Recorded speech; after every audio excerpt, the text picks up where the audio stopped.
Give you guys about 5 minutes, so according to my clock, that's 3:37, and we'll roll and see who gets the 1,000 gems.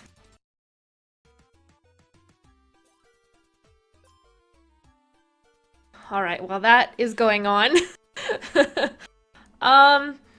next question is new content. Or hang on.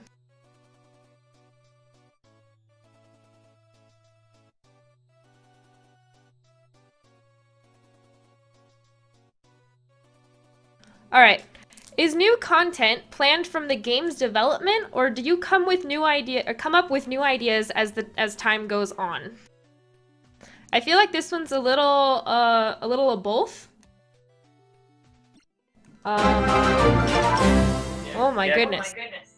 I can kind of speak on this one. It's really variable. There are times where we decide there are some things that we've been wanting in the game for a very, very long time. I think Invasions is one of them. So was GVG, obviously. It was coming soon. But there's a lot of things that happen in the game that we weren't expecting to happen. And kind of just happened because the game grew or got to a point where it needed something like we added, or it was a heavily requested feature or something like that.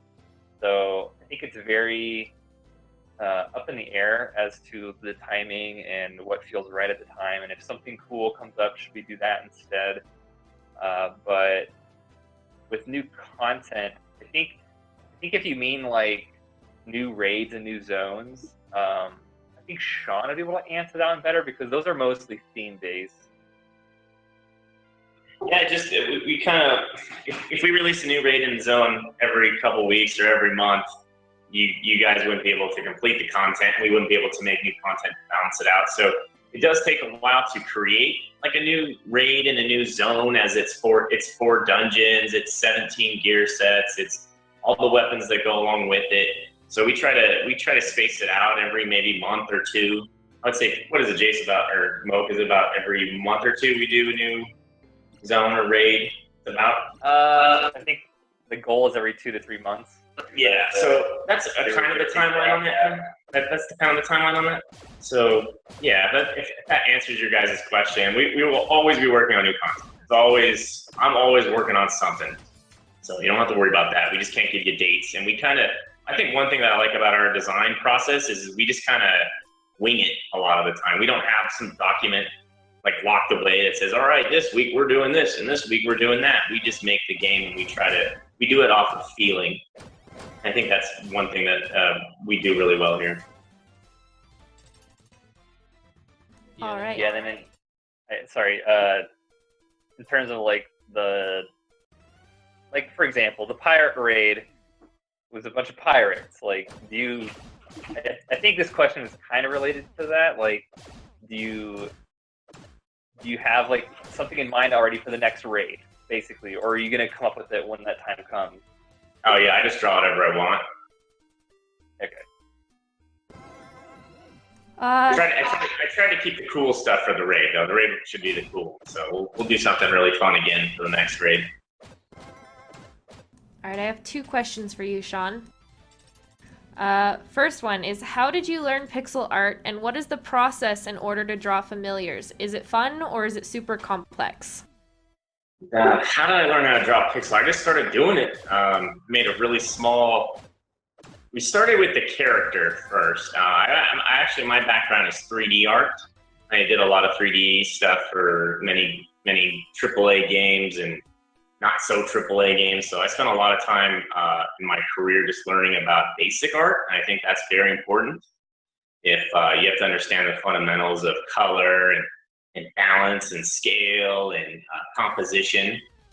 So I know it's kind of funny going from 3D to pixel art, but long story short was 3D kind of burnt me out. I did it for about 10 years and I got tired, and 3D is I took it very serious. And I probably spent 14 hours a day, every day, just doing 3D art.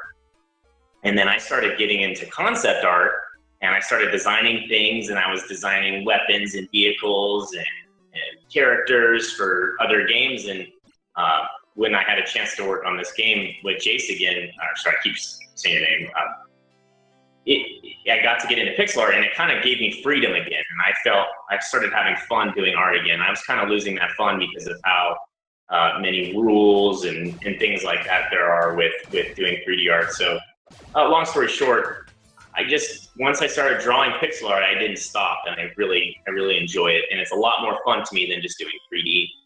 And then the second part of the question, I can't remember, what was that? Just if drawing familiars and stuff is fun, or if it was super complex. No, there's nothing complex about drawing familiars. It's actually a lot of fun. It's kind of where I get to inject a lot of humor into the game. A lot of the humor comes from the silly drawings that I do, or it's like drawing a skinned man with scabies and a Melvin on his back controlling his head and stuff. So that to me is the most fun, because I get to just draw wacky stuff, and I really get a kick out of it. All right, and then how do you come up with ideas for armor and weapon designs? Oh, geez, I don't even know. I think you can get ideas from Game of Thrones. You can get ideas from all kinds of stuff. Like Lord of the Rings. I love Lord of the Rings. I watch it all the time, and I try to look at that stuff. I try to look at real armor. I think that's important too. And anyone out there who's an aspiring artist, look at real stuff. Don't just look at other people's drawings all the time. Look at real armor and then add your flavor to it. Because if you look at real stuff, you can create your own stuff out of that. So that's important. So I look at everything, but primarily I would say it is realistically made weapons and armor, and then I take that and then I go to town on it. I'm gonna interrupt real quick. There's a lot of Melvin talk going on. Someone's asking for a Melvin raid, and then someone asked, how did Melvins become the mascot? Well, is he a mascot? I think he's just somebody I use. I use him to interject humor a lot. So if I draw too many serious things in a row, it's easy for me to go, all right, let's use a Melvin here, because they're kind of like these really little weird creatures that they can control your mind, or they can take over, but there has to be a lot of them for them in order to be powerful. That's what's kind of funny about them. And then they're always just doing wacky stuff.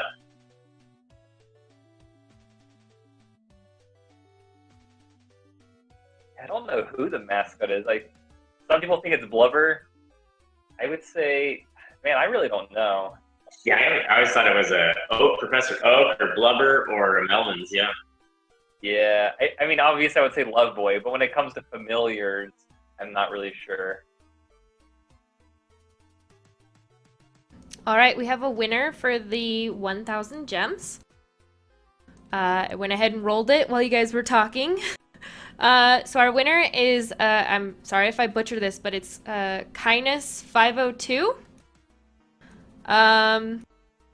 If you heard your name, can you... let me see. I think I can send you a PM, and I'm going to get your in-game name. And winners of any giveaways will get their winning items after the stream.